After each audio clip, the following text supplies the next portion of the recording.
చాలామంది తల్లిదండ్రులు పిల్లల పేరు పైన ఫిక్స్డ్ డిపాజిట్ చేయాలంటే బ్యాంకుల చుట్టూ తిరుగుతారు. బ్యాంకులు మీరు గమనించినట్లయితే గనక ఇన్సూరెన్స్ ఉండదు.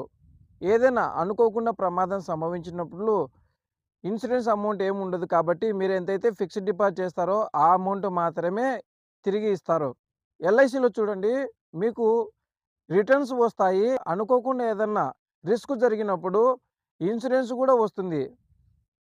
మీరు ఒకసారి గమనించినట్లయితే బ్యాంకులలో మీరు ఎంతైతే డిపాజిట్ చేయాలనుకుంటున్నారో అమౌంట్ మొత్తం అమౌంట్ డిపాజిట్ చేయాలి. ఎగ్జాంపుల్‌గా 5,00,000 అంటే 5,00,000 చేయాలి. రూ. 1,00,000 అంటే రూ. 1,00,000 ఫిక్స్డ్ డిపాజిట్ చేయాలి. కానీ ఎల్ఐసిలో మీరు రూ. 1,00,000 ఫిక్స్డ్ డిపాజిట్ చేయాలనుకుంటే గనక అది వయసును పట్టించి 90,000 చిల్లర వస్తుంది. ఒకవేళ 5,00,000 చేయాలనుకోండి 4,00,000 చిల్లర వస్తుంది. మీ పిల్లల పైన ఫిక్స్డ్ డిపాజిట్ చేయాలనుకుంటున్నారా? అయితే కామెంట్‌లో ఫిక్స్డ్ డిపాజిట్ అని మెన్షన్ చేయండి. లేదా స్క్రీన్ మీద కనపడుతున్న నా నెంబర్‌కి వాట్సాప్‌లో హాయ్ అని మెన్షన్ చేయండి.